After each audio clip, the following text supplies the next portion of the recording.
asunto. Yo cuando estaba preparando la conferencia esta, a ver, sí.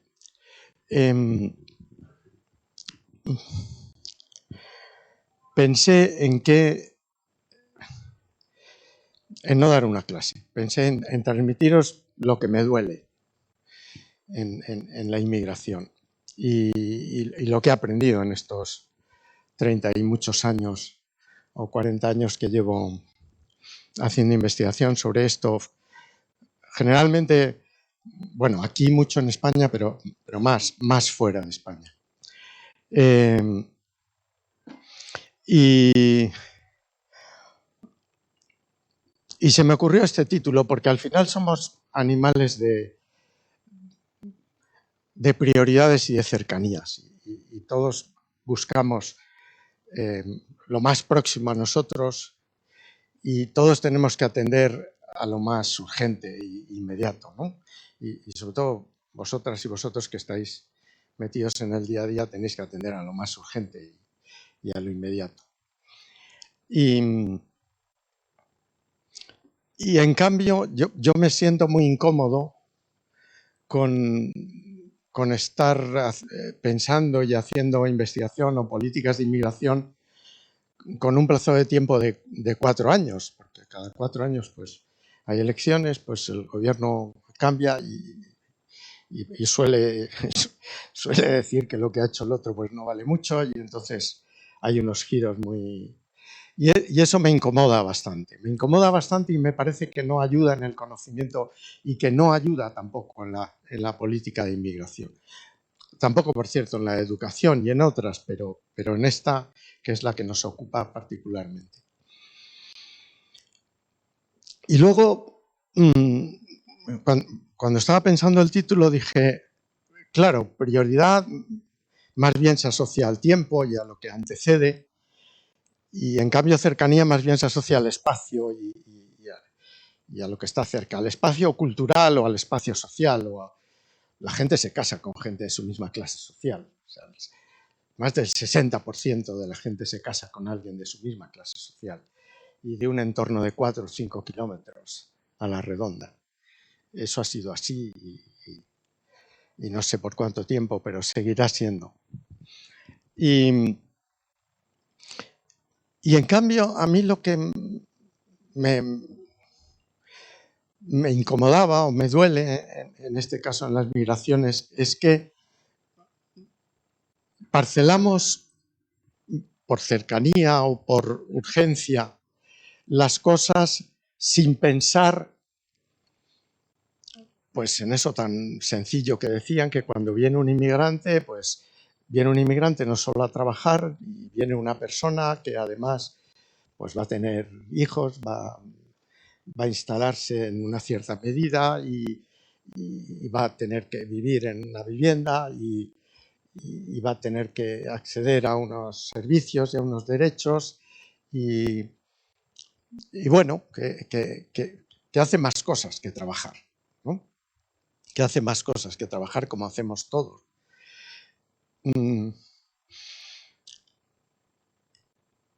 Y si hace más cosas que trabajar, en esas otras cosas no se piensa tanto, ¿no? A lo mejor vosotros porque estáis muy cerca, sí, pero no se piensa tanto. Se piensa, por ejemplo, voy a poner un ejemplo que todos entenderéis. En España, pero en general en la Unión Europea, hay yo diría que hay una verdadera obsesión por el control de los flujos. Y en esa obsesión llevamos 40 años. Y inmediatamente que sale la imagen en la televisión del que llega, estamos pensando en los flujos y en el control de los flujos. Y luego, pues está esa otra cosa que llamamos integración, que eso viene como parece que después. Vamos a controlar los flujos y luego vamos a hacer políticas de integración. De hecho, aquí se empezó con una ley de extranjería en el 85, que se llamaba así, pues mirando lo que hacían algunos países de la Unión Europea, básicamente Francia, y no hubo un plan de integración hasta muchos años después, pero muchos años después. plan de integración que además, en fin, pasó desapercibido y sirvió de poco, ¿no? Lo hizo Raimundo Aragón, pero eso pasó desapercibido. Entonces hay una separación incluso conceptual en la política migratoria, que bueno, cuando estamos haciendo análisis puede ser de utilidad, pero yo creo que de escasa utilidad. Y luego lo voy a explicar. En definitiva, pensaba en el título diciendo, bueno, ¿por qué separamos lo que es más inmediato de lo que va a venir al mismo tiempo que llega lo inmediato? ¿Por qué separamos los flujos del stock? ¿Por qué separamos los flujos del depósito, del censo?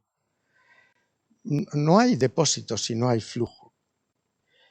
Y no hay integración si no se empieza a hacer ya en los flujos. Y no hay, y tiene que haber acogida, tiene que haber integración ya en la acogida. Pero tiene que haber integración casi desde que sale. Y al final yo dije, bueno, si ha habido economistas eminentes, mujeres, en Cambridge, en los años en los que Keynes escribía su gran libro, ya decían, bueno, lo de los flujos y stock en economía es una distinción un tanto cuestionable. ¿Y por qué en inmigración hemos adoptado esa separación? ¿Por qué pensamos que es trabajador y nos preocupamos mucho en el modelo migratorio del mercado de trabajo y no pensamos al mismo tiempo en el resto de esa persona? ¿Por qué no pensamos en que los inmigrantes son estructura de este país? ¿Por qué no pensamos que constituyen un 14, un 15% de la población, pero que ya son más de 8 millones, que ya es la comunidad autónoma mayor, que va a rebasar Andalucía en 2 días y que ya están esos 8.400.000 aquí? Y que no hay vuelta atrás. Y si pensáramos así, no se entiende que haya 8 millones excluidos de la política, por ejemplo. ¿Nos atreveríamos a excluir a 8 millones de nacionales de la política? De la participación política, no solo del voto, ¿no? Hay un artículo que esta mañana venía comentándolo con ellos en el coche, que ha salido en un monográfico que publica una caja de ahorros de Almería, me parece que es, o de Málaga. Un monográfico que podéis acceder a él en la red, sobre inmigración. Y yo escribí un artículo con la base de datos de 2 encuestas FOESA, la del 2018 y la del 2021, que le llamé la exclusión de las vidas ajenas, en el que hago una comparación entre los nativos y los inmigrantes en diversas vertientes, ¿no? Y en las 8 dimensiones que utiliza FOESA sobre la exclusión social. Bueno, primero discuto el concepto de exclusión social y luego hago un análisis sobre eso. Pero estaba pensando en eso, en el título. Digo, bueno, ¿por qué separamos los flujos del stock? ¿Por qué no pensamos que son estructura? ¿Por qué no pensamos que son el 15% de la población? ¿Y eso qué implicaciones tiene a la hora de medir la integración y de hacer integración y de construir integración? Esa separación que hacemos. Y bueno, entonces se me ocurrió eso y he venido a transmitiros no mi desacuerdo, sí mi desacuerdo, pero mi malestar. Antes decía, voy a explicar lo que me duele, mi malestar por esa separación que hacemos de conceptos que muchas veces no se corresponde. Por ejemplo, refugiado, trabajador, menor solo, familia, y así sucesivamente, ¿no? Cuando sabemos que una parte de los refugiados van a abandonar la vía del refugio y van a ir por la otra vía para regularizar su situación y van a acabar, y son inmigrantes, cuando sabemos que los menores extutelados, el problema que tenían era que como no se los consideraba inmigrantes, no tenían historia y no podían acceder al mercado laboral porque no habían existido antes. Cuando sabemos que los familiares que entran por la vía de la reagrupación familiar van a trabajar en el mercado de trabajo y van a ser como los refugiados que pues van a trabajar. Cuando sabemos, en fin, la media de años que llevan según qué inmigrantes trabajando sin acceder a la documentación, y cuando sabemos todo eso, todas esas categorías saltan por los aires cuando vas a la realidad y estás viendo que la realidad es como cuando hablas de ucranianos, pero eso no te dice nada. Los ucranianos son muy distintos los que había antes de los que han venido con la protección temporal. O sea, utilizamos categorías que al final muchas veces conforman los números, porque un problema que tenemos es que el que sabe de legislación huye de los números y el que sabe de números en inmigración huye de la legislación y no es capaz de unir las dos cosas y no es capaz de, al final de ver que los números le dicen las sombras de la legislación y acabamos conformando los datos a la ley y sabiendo que la ley tiene a su vez un antecedente conceptual, político y teórico con el que a veces debiéramos de discrepar. Recuerdo un magnífico investigador estadounidense que durante muchos años estuvo haciendo sus estadísticas sobre la inmigración de México a Estados Unidos hasta que no le quedó dinero. Pero en aquella estadística que hizo era muy distinta de las oficiales del gobierno estadounidense sobre los mexicanos. Por poner un ejemplo, entre la diferencia en lo que es el conocimiento y la diferencia en lo que es un aparato estadístico oficial que te conforma la percepción de la realidad. Bien, no me voy a entretener más en eso.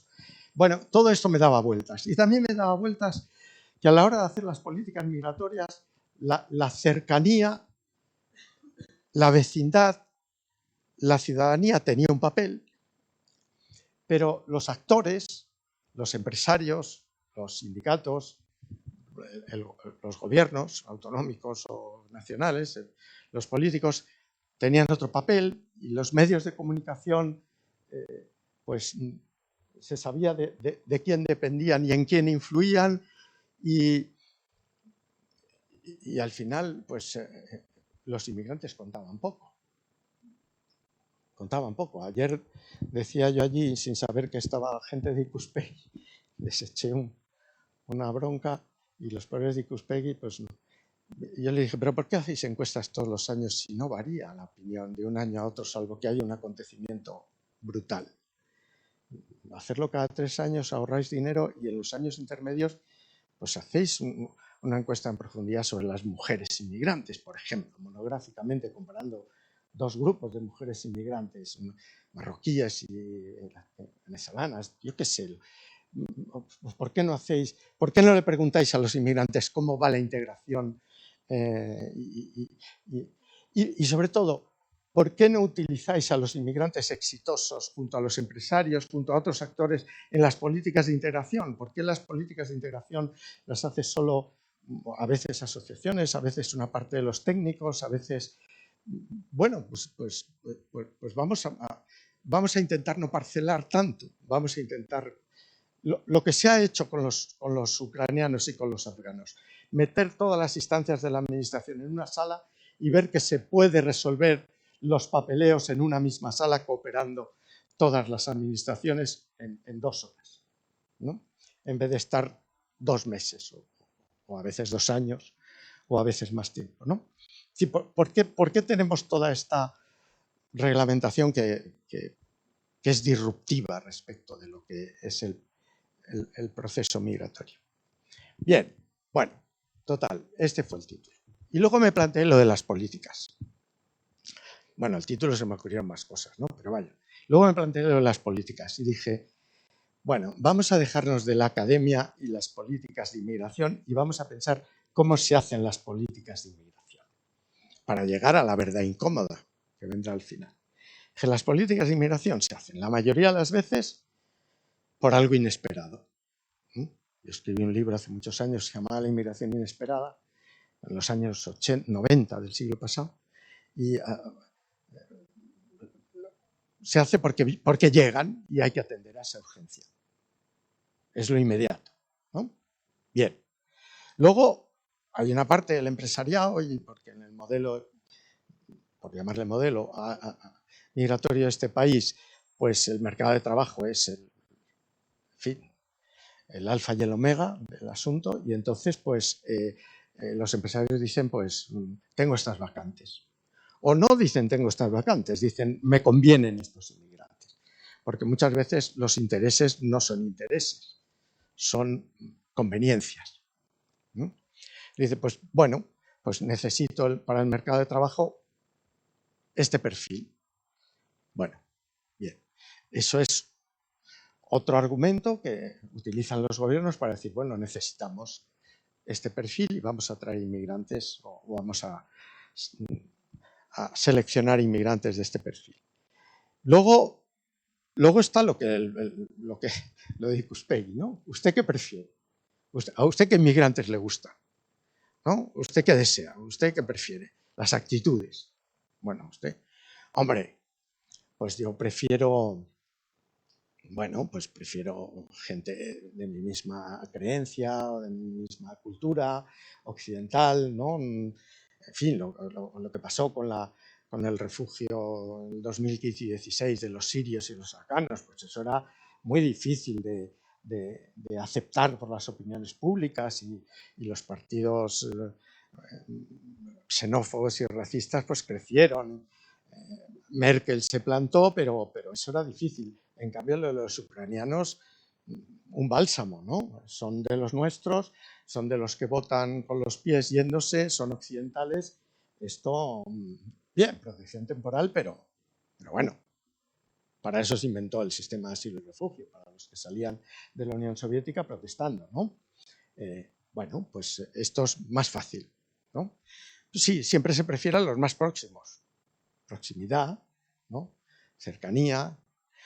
Bien, se prefiere a eso. Y de hecho las migraciones van siempre a los más próximos. O sea, la migración latinoamericana va a Estados Unidos, las migraciones del Magreb y africanas vienen hacia aquí, las migraciones latinoamericanas vienen hacia España y Europa. Siempre, mayoritariamente, las migraciones van en esa dirección. Bueno, ¿qué desea usted? ¿Qué prefiere? Bien. Y luego está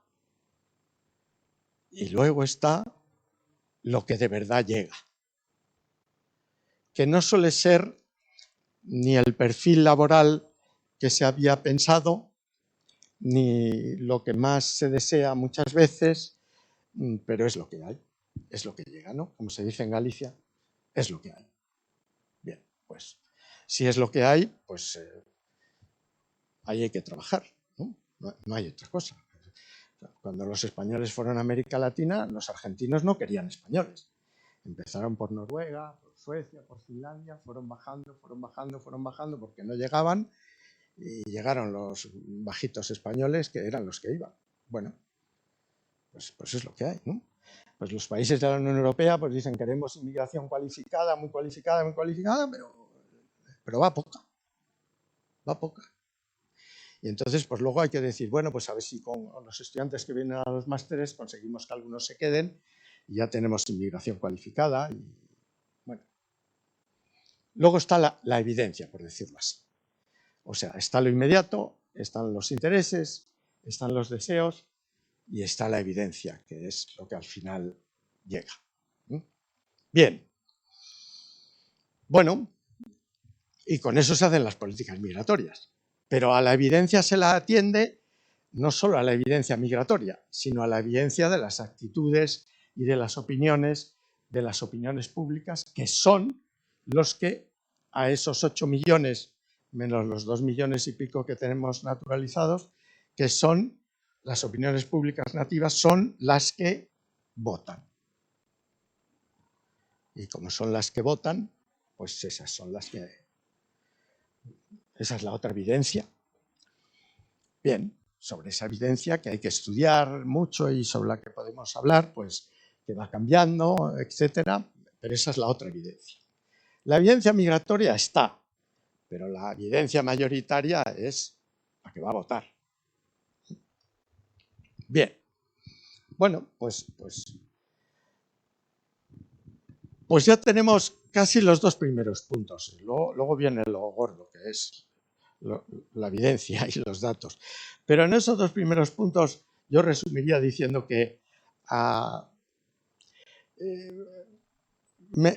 me siento incómodo con la parcelación de conceptos que utilizamos habitualmente para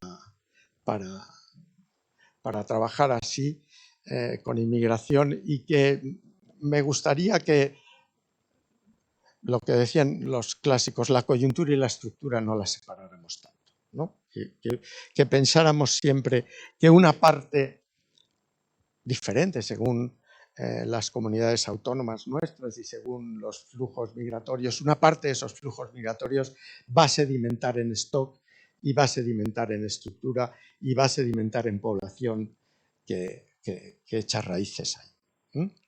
Y que se queda. Y que se queda. Cuando vienen mal dadas y cuando vienen bien dadas. Lo voy a decir muy gráficamente. Después de la gran recesión de 2008 y después del confinamiento de 2019 y después de las crisis anteriores que ha habido económicas y de muchos tipos, el stock de inmigración ha aumentado. Se han ido muchos durante esas crisis, pero han venido más. Y ha aumentado. Cada vez tenemos un stock en la Unión Europea y en general mayor. Y eso debiera de habernos hecho pensar desde hace muchas décadas. Fijaros la cantidad de imágenes que salen en las crisis de los inmigrantes que se van y las poquísimas de los que entran. ¿No? Y en realidad se van muy pocos y entran muchos. Es como una inversión de las imágenes las que yo digo, pero bueno, si el stock ha aumentado, si ha aumentado después de la crisis de 2008-11, pero si ha aumentado después de 2019, 20, 21, 22, pero si va aumentando, pero si no para de aumentar. Y así llevamos tanto tiempo. ¿Por qué no pensamos en estructura y estamos siempre separando esas categorías y esos conceptos? Que bien, que para la gestión hay que hacerlo, que para los análisis muchas veces hay que hacerlo, pero que hay que tener en la cabeza el otro punto. Bueno, pues aquí vamos a empezar a ver la evidencia. Bueno, he cogido los 10 últimos años, porque lo mismo que hablaba ayer con Ikuspegui, a mí me parece que los datos anuales no explican gran cosa. Trianuales, los promedios son mejores porque ya se ha gestionado todo lo que había y se ha consolidado el stock. Pero bueno, he cogido, o sea, lo diré de otra manera. El momento migratorio nunca es un año. Nunca es un año. Como hemos visto con la última COVID, el 20 y el 21 siguieron siendo COVID. Y el 22 en parte. O sea, nunca es un año. Bien, ¿y aquí qué es lo que vemos relevante? Aquí lo que vemos relevante es que el flujo más importante en todos estos años ha sido el flujo de familia, al cual conviene añadir el de la familia que acompaña.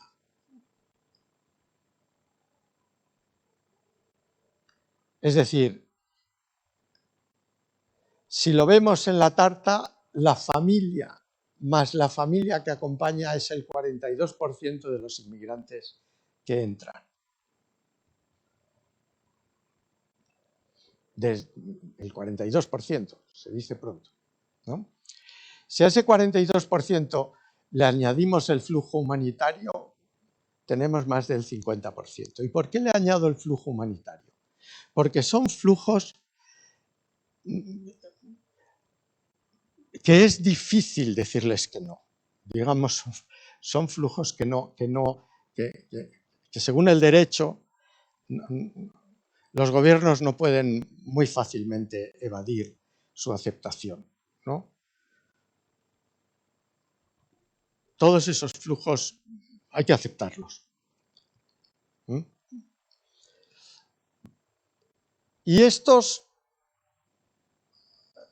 la inmigración de trabajo, pues es el 18%, y estos son los ciudadanos móviles, los de la Unión Europea que vamos circulando de un sitio para otro, la libre circulación, ¿no? Pero que más de la mitad de la inmigración no sea, digamos, no puedas torcerla, no puedas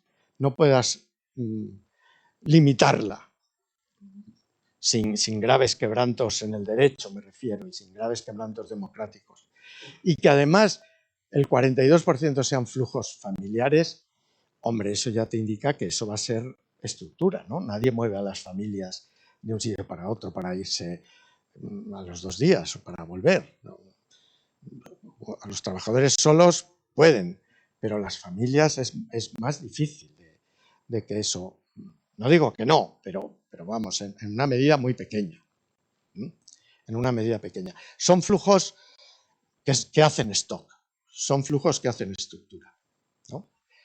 Bueno, aquí he puesto, comparado el de España para que se vea, pero aquí también, en el flujo de 2021, el 33%, un tercio eran familias, ¿no? Y tenemos más humanitarios que la media de la Unión Europea, pero entre los dos flujos pues ya tenemos el 50% también. Y nosotros tenemos mucha libre circulación, bueno, hemos tenido el último año y tenemos mucho ciudadano móvil, porque, bueno, pues que aquí vienen, bueno, yo lo he visto ayer en Bilbao, ¿no? Porque aquí viene, trabaja mucho europeo, es decir, la persona que me ha atendido para el desayuno me hablaba en inglés, o sea, y está fija, o sea, tenemos mucha gente de la Unión Europea trabajando aquí y tenéis, pero en los otros sitios también, o sea, en Galicia están comprando casas rurales, en fin, las puertas. Tenemos mucha gente de la Unión Europea que viene, que circula, que trabaja y que está. Bien, vuelvo atrás un poquito. Esto es el panorama de los flujos, ¿no? En general, luego pues, el de la familia y fijaros, el de trabajo, pues es este flujo.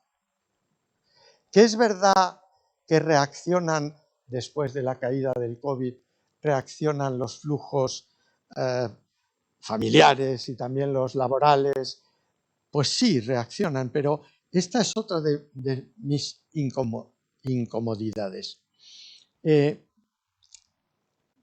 Pienso, iba a decir creo, pero no, lo diré, pienso que cada vez más la dinámica migratoria se va independizando de los ciclos económicos. No del todo, pero cada vez más. Que hay una inercia migratoria que sigue funcionando, funciona más cuando el ciclo económico va al alza, pero que sigue funcionando con independencia del ciclo económico. Que tiene que ver con redes, que tiene que ver con reagrupaciones familiares, que tiene que ver con su inercia, pero que funciona, ¿no? Y me vale también incluso para los refugiados y asilados, ¿no? Una buena parte de los ucranianos que han llegado, no sé ya ni siquiera si están aquí o han vuelto. Probablemente, aunque estén contabilizados aquí, muchos han vuelto ya. Con independencia de que siga la guerra. Porque ya han visto que los límites son unos y que al principio salieron con mucho miedo por cómo iba a evolucionar la guerra y ahora pues están viendo que eso se alarga y que tiene otra dinámica y probablemente muchos se están yendo a otros países o están volviendo. Pero los ucranianos que vinieron protegidos temporalmente eran clases medias, en su mayoría, y muy cultivadas. Los 100.000 que teníamos antes de que estallara la guerra tenían otro perfil muy distinto. Todos son ucranianos, pero esa etiqueta nos oculta todas las diferencias, como la etiqueta de españoles o la etiqueta de cualquier etiqueta nacional nos oculta las verdaderas diferencias que existen detrás de esa etiqueta, ¿no?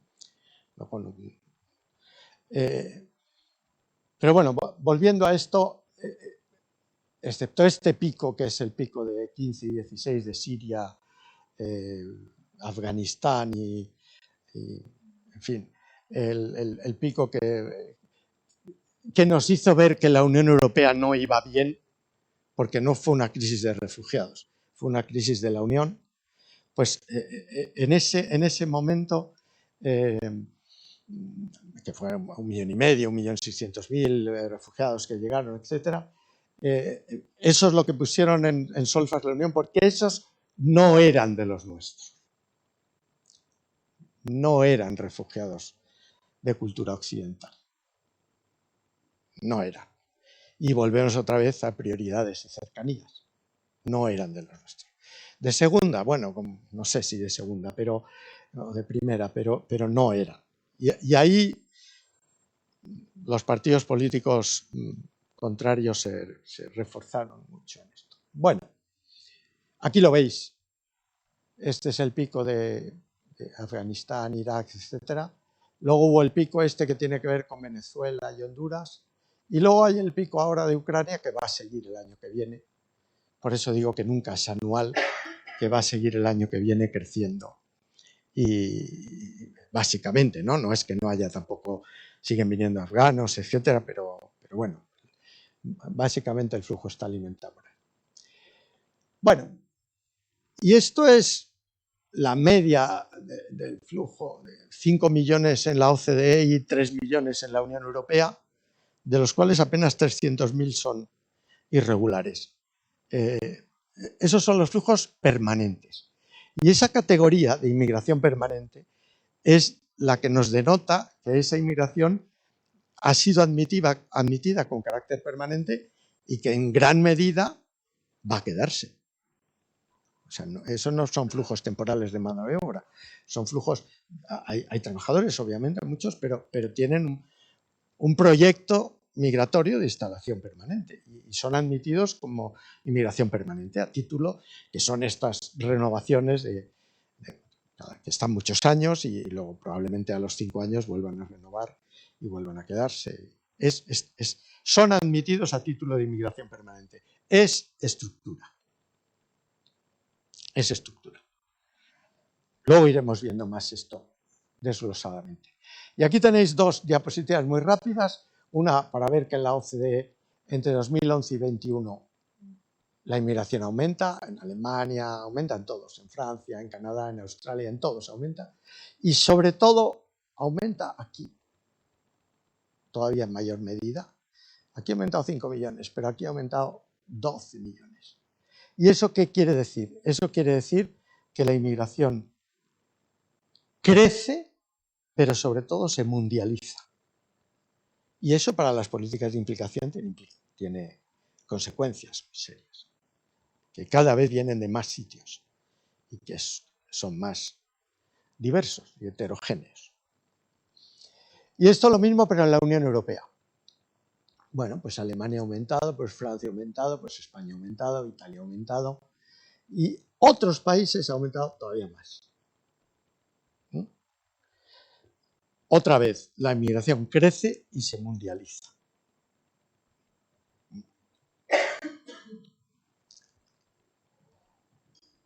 Bueno, este es un dato de estructura.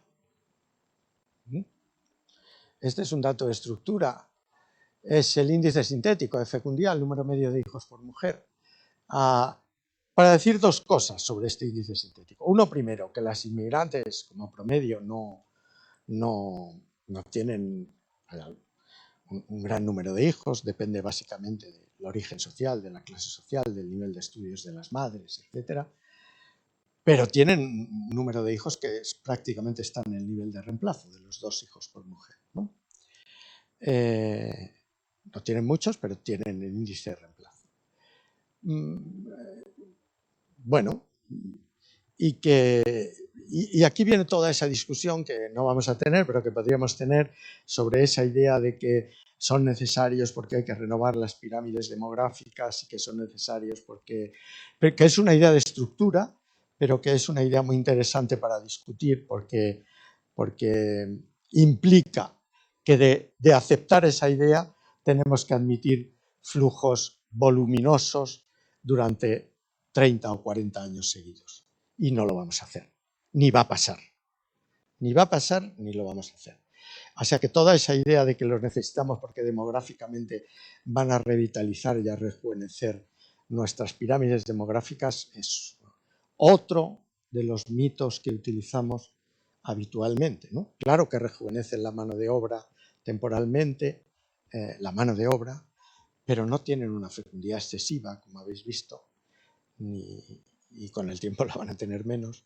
Y no son capaces de rejuvenecer las pirámides demográficas porque las pirámides demográficas envejecen, las mujeres y los hombres no tienen niños por otras razones, por muchas razones. Y eso también es otro dato estructural, pero por otras razones. No porque no quieran tener hijos, sino porque no pueden tener hijos. No porque no quieran.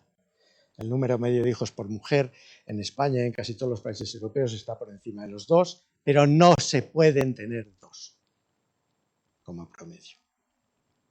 Ni por la vivienda, porque no se puede, ni por el trabajo, ni por los sueldos, no se puede. Entonces, no se van a tener y ellos no van a rejuvenecer nuestras pirámides. ¿Van a aliviar?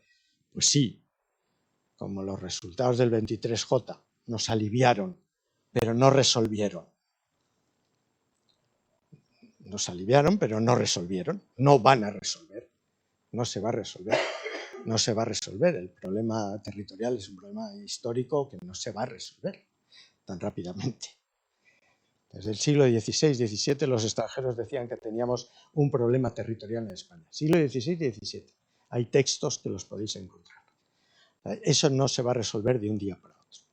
Pero bueno, nos aliviaron. Pues alivian la pirámide, alivian la mano de obra, alivian los huecos que quedan laborales, todo eso sí, pero no es suficiente para rejuvenecer una pirámide. Para rejuvenecer una pirámide no necesitamos que el 15% de los nacidos sean de madre extranjera.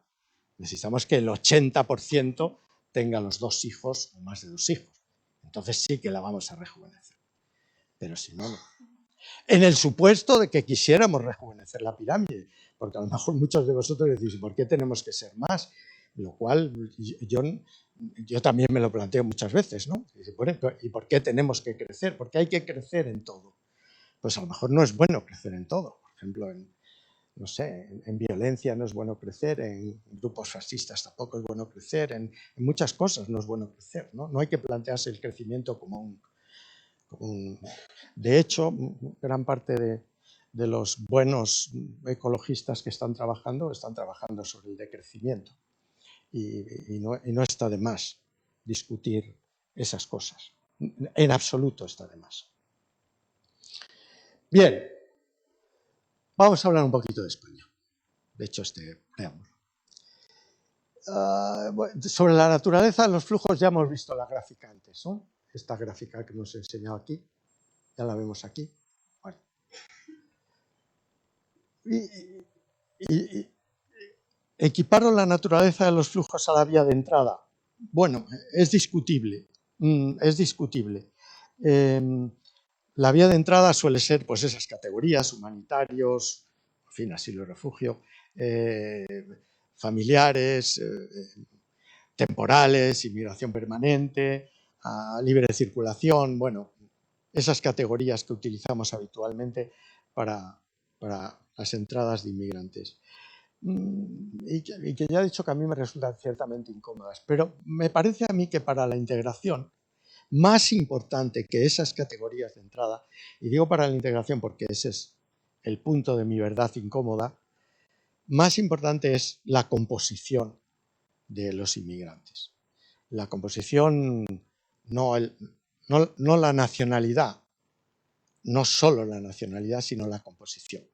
La composición demográfica, hombres, mujeres, la composición familiar, la composición de los menores, el nivel de estudios, de formación, bueno, otros indicadores que no son indicadores que te da el rótulo ucranianos, marroquíes o españoles, ¿no?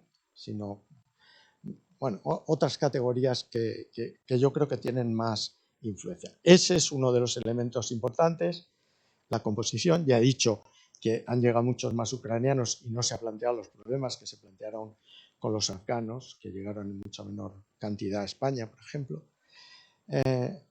Pero también, además de la composición, el tamaño de esa comunidad y la antigüedad de esa comunidad, la experiencia de esa comunidad. En una política de integración que haya inmigrantes exitosos participando en la política con los empresarios, con los técnicos, eso funciona. Lo hemos visto en muchos países, eso funciona. O sea, el inmigrante exitoso que le explica a sus... en fin, a su comunidad, por así decirlo, a los que han llegado recientemente, que son los que tienen los grandes problemas de integración, los más recientes, que le explica que su movilidad social, en fin, su incardinación, su desconcentración urbana, o sea, que has salido del barrio étnico o del barrio denso en donde estaban todos encerrados, que le explica cómo ha hecho esas cosas, funciona mucho con los inmigrantes. Y con los recientes me refiero, con los que llegan.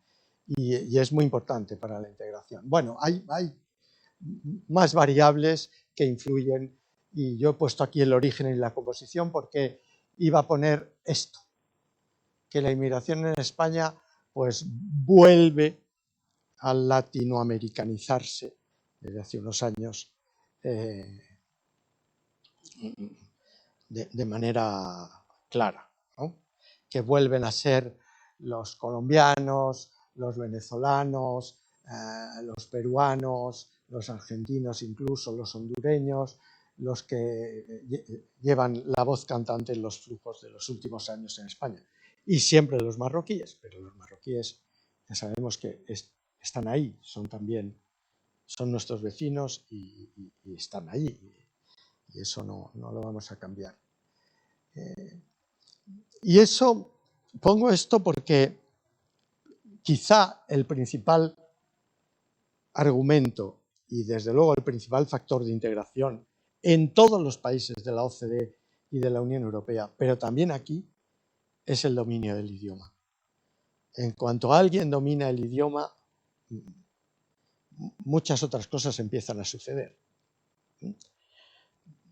Vale igual para una enfermera, que hasta que no domina ese idioma no puede ponerse a trabajar en el mercado de trabajo.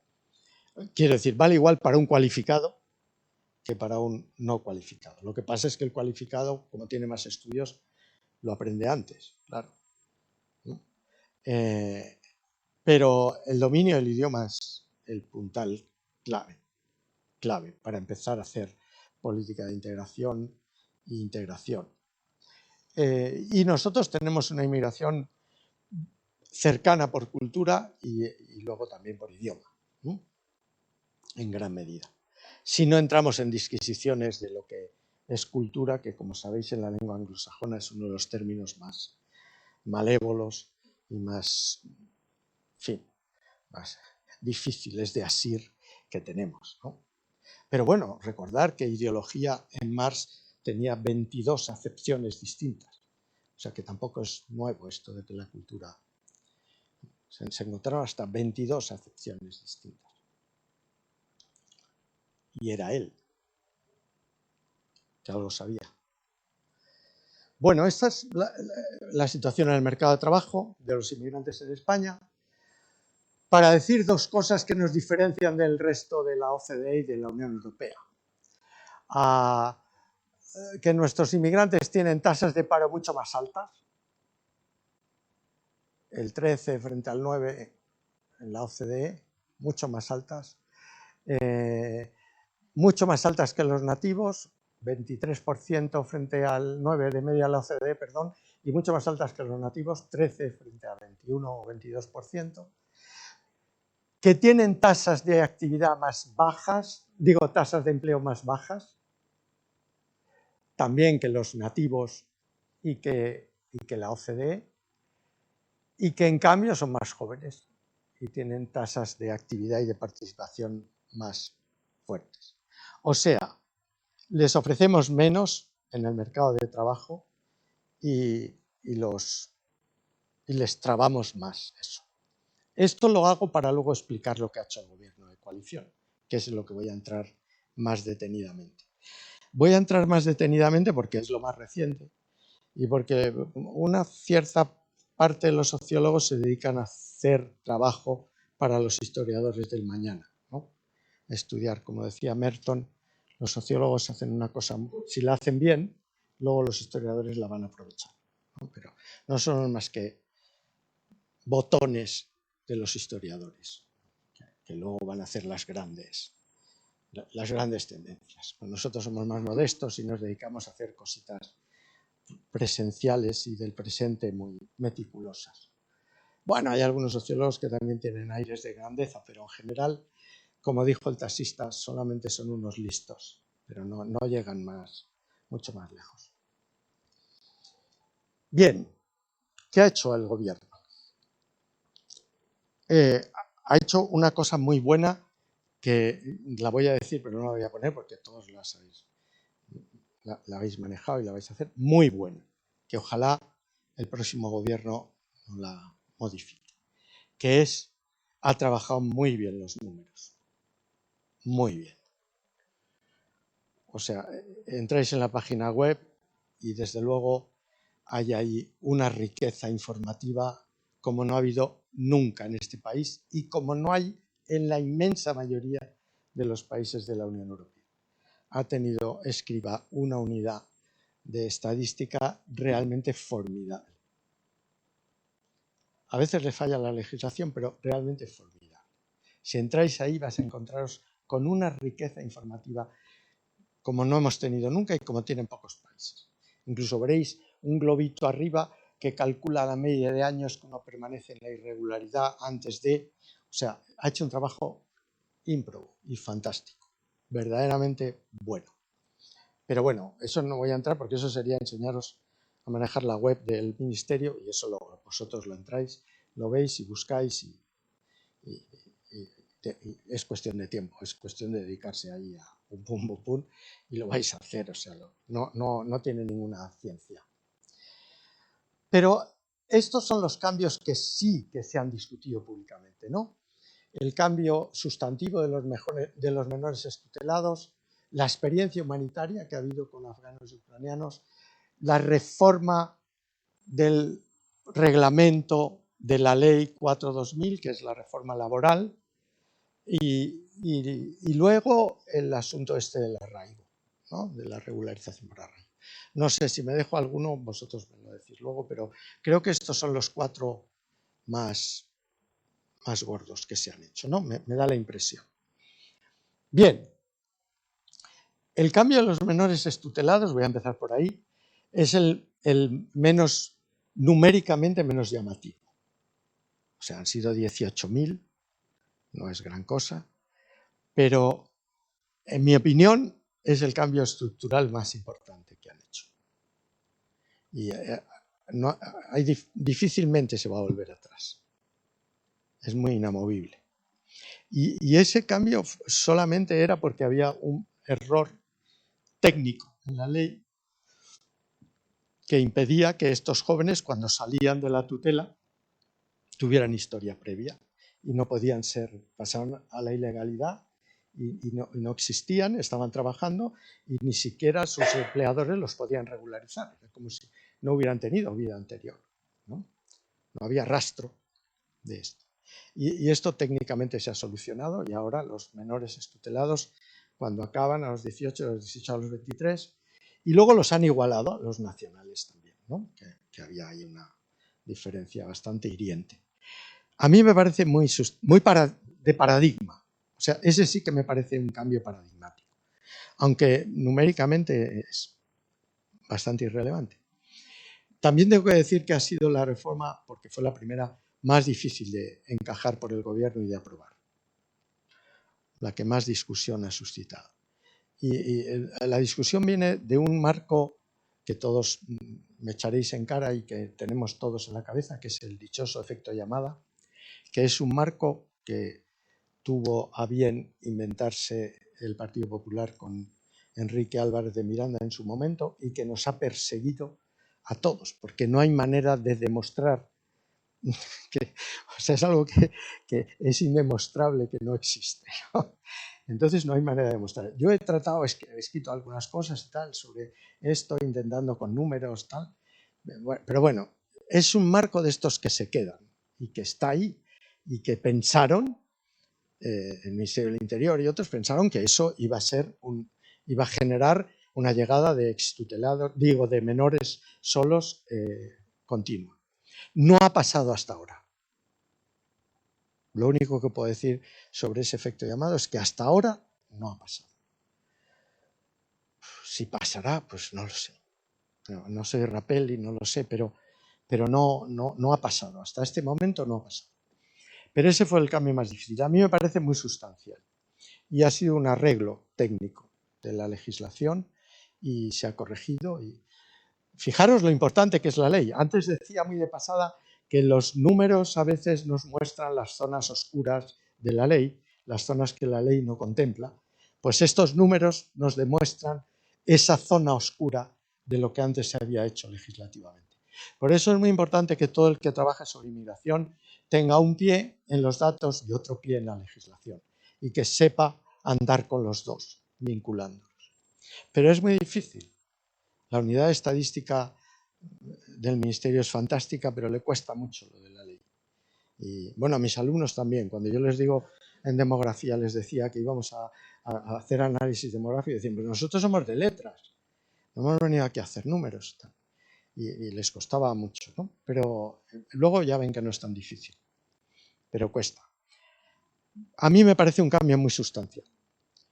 La experiencia humanitaria. Yo creo que ha servido para eso que os he dicho antes, muy rápidamente. Con los afganos hubo grandes dificultades, pero sirvió como experiencia para hacer esa sala única en la que las diversas administraciones cooperan para que cuando ha llegado el grueso de la inmigración que ha sido ucraniana, hayan visto que eso había funcionado. Y como eso ha funcionado, digamos, se ha gestionado mucho más rápidamente el volumen enorme de ucranianos, digo enorme comparado con los afganos que habían llegado. Claro. Yo creo, bueno, aquí hay mucho técnico y no sé, luego me corregiréis, pero yo creo que eso ha sido un buen experimento en la práctica de lo que podría ser una agencia de inmigración, en la que estuvieran todos los que gestionan. Creo, pero vosotros sabéis más que yo de eso. Pero me parece que eso sería en la práctica un buen entrenamiento y un buen ejemplo de lo que podría ser eso. Luego está la reforma del reglamento de la Ley 4/2000, que es la gran pieza, ¿no? Y que no ha habido aparentemente casi ninguna oposición. Desde luego los empresarios no, los sindicatos con la boca pequeña, tampoco mucho. En fin, no ha habido una gran discusión sobre eso. Y es una reforma que tiene aspectos de calado y otros más cuestionables, pero bueno. Por ejemplo, ha tratado de vincularse a lo que hacen grandes países de la inmigración en Europa. En Europa, no en la Unión Europea, Inglaterra incluida, me refiero, el Reino. Por ejemplo, la inmigración cualificada. Los estudiantes universitarios que pueden trabajar a tiempo parcial para que luego puedan quedarse, si así quieren, y el mercado de trabajo los tiene. Eso es un punto importante, que todavía no podemos ver si ha tenido resultado o no, porque no hay tiempo, no ha habido tiempo para verlo, pero que es interesante. Yo sé que en otros países de la Unión Europea la llamada la inmigración cualificada no ha tenido muchísimo éxito y a veces ha recaudado entre 10 y 15%, no lo ha tenido. Pero el capital del español no sé en qué medida va a jugar en esto de que la inmigración latinoamericana universitaria que llega aquí va al final a decidirse instalarse o no, no lo sé. Pero bueno, es algo que nos acerca. Yo no sé si vosotros lo sabréis, vosotros preguntáis la percepción que se tiene sobre si ha aumentado la inmigración cualificada o no, si hay inmigración cualificada o no.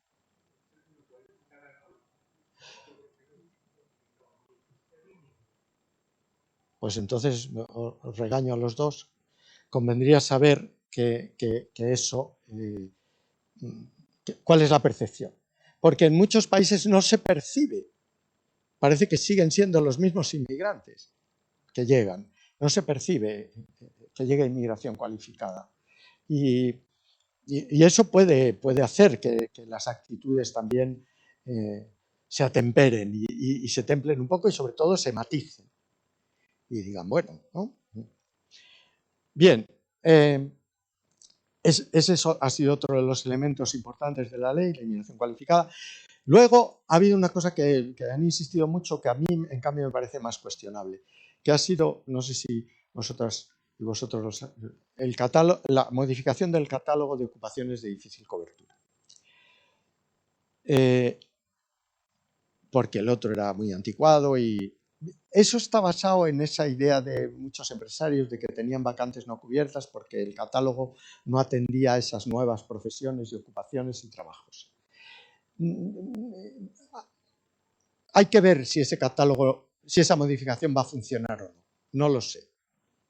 No lo sé. Porque hace falta un poco de más tiempo, pero bueno, se ha intentado hacer. Si no caben por ahí los inmigrantes que están llegando al mercado de trabajo, vamos a tener un problema. Si no caben por ahí. Pero no lo sé. Hace poco tiempo y no se puede saber. Pero esa ha sido otra modificación que han hecho en sintonía con el modelo migratorio español, que es muy laboral y muy metido en el mercado de trabajo. Y por último, la regularización por arraigo. Ya sabéis que ha habido una iniciativa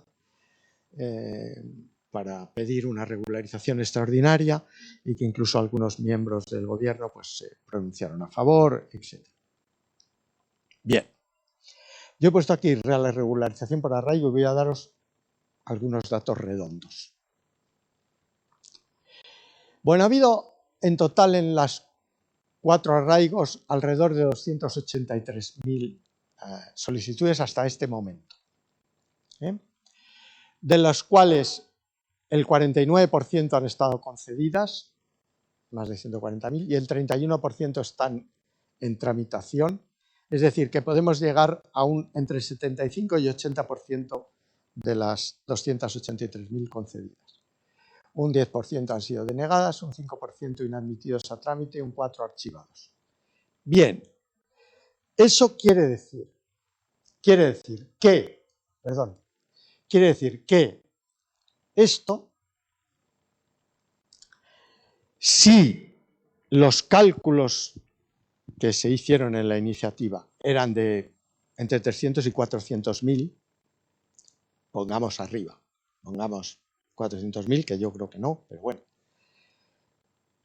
El arraigo resuelve gran parte, porque hay que hacer notar que los menores no pueden ser regularizados. Por lo tanto, si se han calculado 400.000, supongo que eso incluye las familias y los menores, pues a lo mejor estamos hablando de 350.000 o de 300.000 adultos, depende, ¿no? Entonces, esto, si sigue funcionando así, resolvería gran parte de ese stock. En el supuesto de que el catálogo de ocupaciones funcionara y no fuera aumentando el stock de inmigrantes en situación irregular. Con lo cual, pronunciarse a favor de una regularización o en contra no me resulta fácil. Yo creo que si no funciona el catálogo, es probable que haya que hacer una regularización en un plazo mayor o menor, pero si funciona el catálogo, probablemente no sea urgente ni muy necesario hacer una regularización. Dicho de otro modo, si queda poca gente en la irregularidad, se podría regularizar. Bueno, de hecho, sabéis que los arraigos han sido reformados sustancialmente. Por ejemplo, el arraigo social se pedían 3 años y ha sido reformado. En fin, el arraigo de formación se ha flexibilizado también. O sea, los arraigos se pueden flexibilizar atendiendo a las denegadas, a las denegaciones y a las causas de esa denegación. Bueno, quiero decir que ahí se podría ajustar legislativamente eso. Y empíricamente, si el 80% está resuelto, a lo mejor se puede llegar a resolver el 90%, o el 85% o el 90%. Vamos a verlo. Pero lo interesante es que están funcionando algunos de esos arraigos, reformándolos. Reformándolos. Si miráis Esto, veis que aquí, por ejemplo, el arraigo familiar y el más gordo, que es el arraigo social, ¿no? Que es el grueso, el 45% del total, el arraigo familiar es el 30%. Yo creo que si resolvemos esos dos arraigos, el social y el familiar, el grueso de la inmigración, el 75% en situaciones regulares estaría regularizada, ¿no? Pero bueno, no sé lo que puede pasar ahí. La verdad es que no me atrevo a decir nada porque es demasiado reciente para tener, igual que lo de los estudiantes, para tener datos consolidados de cómo va a funcionar eso. En otros países no ha funcionado mucho, pero bueno, no quiere decirse que aquí no pueda funcionar. Y ya acabo. Esto es, ahora vienen unos cuantos datos para mi argumento y mi verdad incómoda. Bueno, yo creo que esto ya todos lo compartimos, que la integración es más que económica, que tiene otras facetas, que la integración se puede ver de manera débil como una aceptación mutua entre los autóctonos o los nativos y los inmigrantes, y que la integración se puede ver, que a mí me gusta más, como decía Amartya Sen, como la capacidad de los inmigrantes para obtener los mismos resultados que los autóctonos, según teniendo en cuenta sus características. Ese sería mi punto. Yo en ese punto sería muy seniano, muy Amartya Sen. Yo creo que ese es el punto serio. Tenemos que conseguir que, atendiendo a sus características, puedan obtener los mismos resultados que los autóctonos. En ese artículo que os decía de Mediterráneo, de la revista, que hablo sobre la exclusión social, en las 7 u 8 dimensiones que utiliza FOESA, la dimensión más excluyente, leer el artículo, pero la dimensión más excluyente era la dimensión política. Era la más excluyente de todas, pero con una diferencia enorme. Le seguía la vivienda, le seguía la laboral, le seguía, bueno, la que más había aumentado entre el 18 y el 21 era la que tenía que ver con las causas con la justicia, digamos, la que tenía que ver con la pero estaba en un nivel bajo de la exclusión, pero era la que más había aumentado, la que tenía que ver con pequeños delitos, con hurtos, con inseguridad, con violencia dentro de los hogares. Bueno, después del confinamiento también eso aumentó. Esa era la que más había aumentado, pero la más gorda era la política, con mucha diferencia. Y es verdad que excluir a 6, 8 millones, pero bueno, 6 millones de personas de la participación política es muy serio para una democracia. De hecho, la está minando porque los partidos contrarios a la inmigración crecen ahí. Si los inmigrantes votaran, ya te digo yo que no tenían ese recorrido. Pero bueno, además, para la democracia es importante, ¿no? Pero vamos, seguro. O sea, si los inmigrantes votaran, tuvieran el derecho a voto y a participar políticamente, y a manifestarse, a hacer huelga, y, en fin, tuvieran derechos políticos, sobre todo los extracomunitarios, porque los comunitarios son otra parte, ¿no? Otra inmigración aparte. Bien, vamos a dar argumentos a favor de mi verdad incómoda, que es pensar la integración desde el inicio, desde el momento de salida hasta aquí. El 12% de los hogares en la Unión Europea están a cargo de un inmigrante, en España un poquito más. Eso es el mismo peso que tiene la población inmigrante en la Unión Europea extracomunitaria, siempre estoy hablando. El 49% de las mujeres como promedio tienen empleo. El 37% de los extracomunitarios es propietario de su vivienda. El 25% son empresarios con 3 o más empleados y el 60% goza de buena salud ahora y no en la vejez, pero sí ahora, ponderando por la edad, o sea, igual edad. Bueno, estos indicadores de propiedad, de empleo de las mujeres, etcétera, no parece que son indicadores de una inmigración temporal, parece que son indicadores de gente que quiere quedarse. 2/3 de los inmigrantes llevan más de 10 años viviendo en la Unión Europea. Más de 10 años. Si eso no es estructura, pues más de 10 años viviendo. Están concentrados en las ciudades y en barrios étnicos. Más de la mitad de los inmigrantes en España son mujeres y el 23% tiene un título universitario.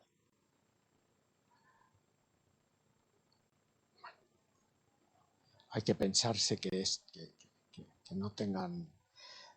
Dicho de otro modo, si pusiéramos el acento en ingresos, vivienda y salud, habría 10 millones menos de pobres relativos en Europa y más de 2 millones más de trabajadores, si tuvieran la misma tasa de ocupación que los nativos.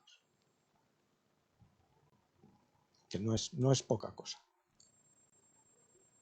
Y luego, esta es la bomba, porque esa es la exclusión mayor que yo vi en FOESA. El 57% se ha naturalizado.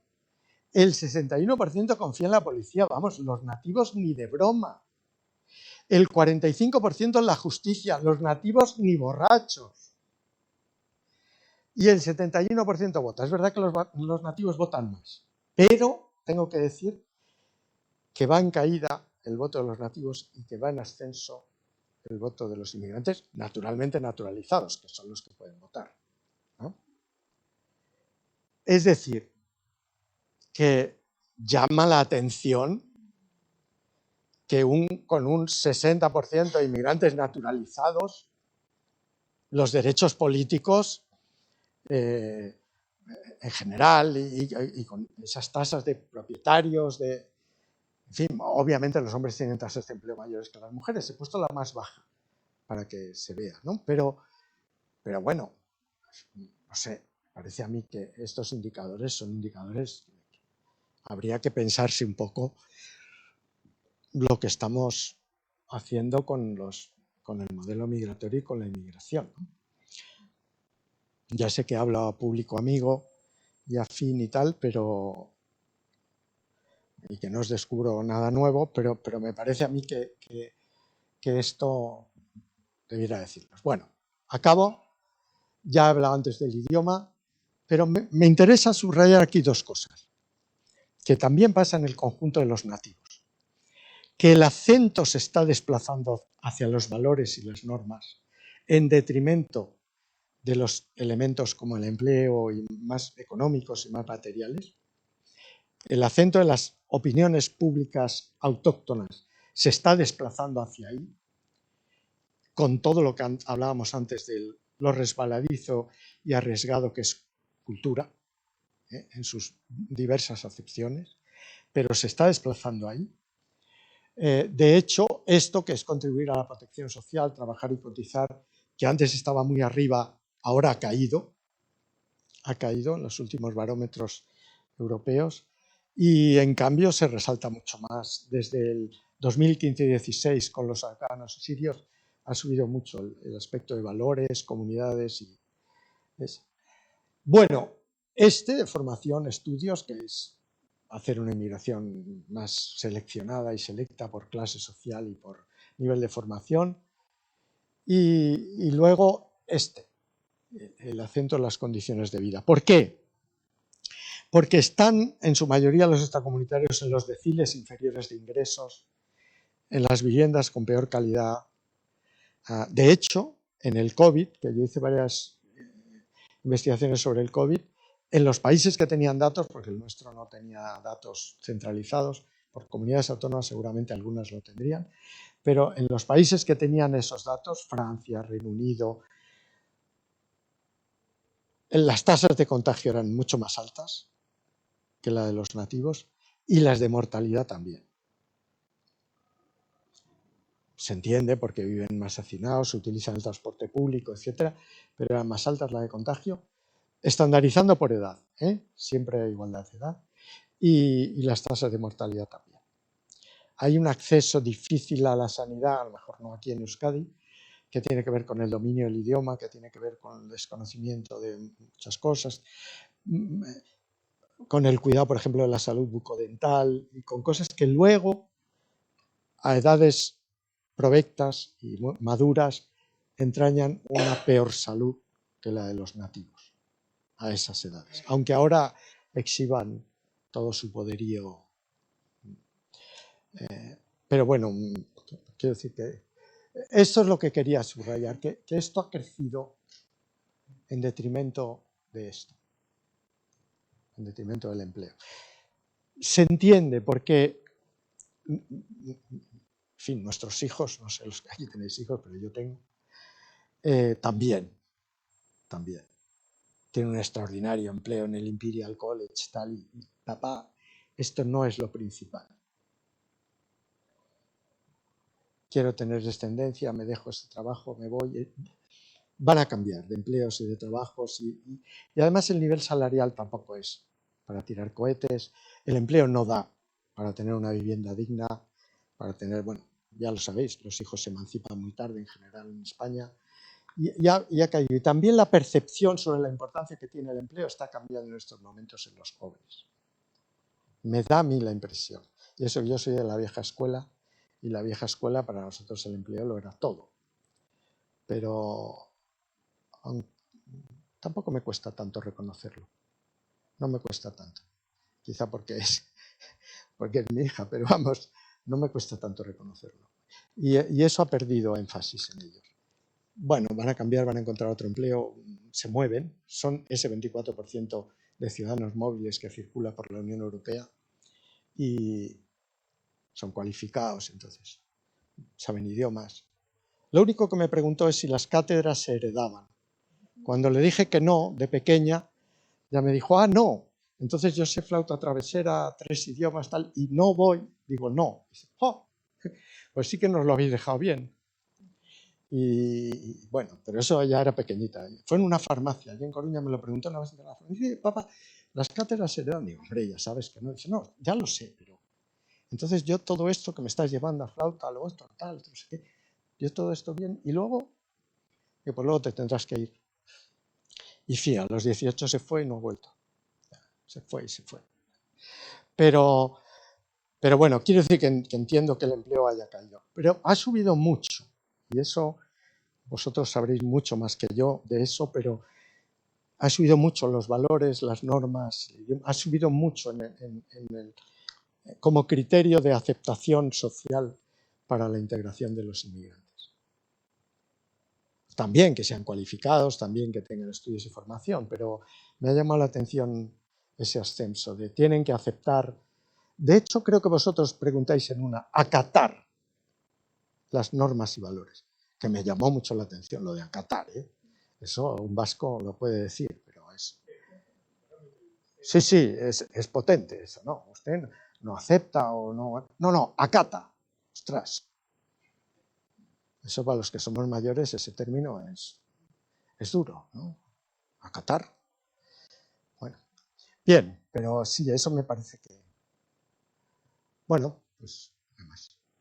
Eso era todo. No sé si os ha servido de algo, pero eso era lo que tenía que decir.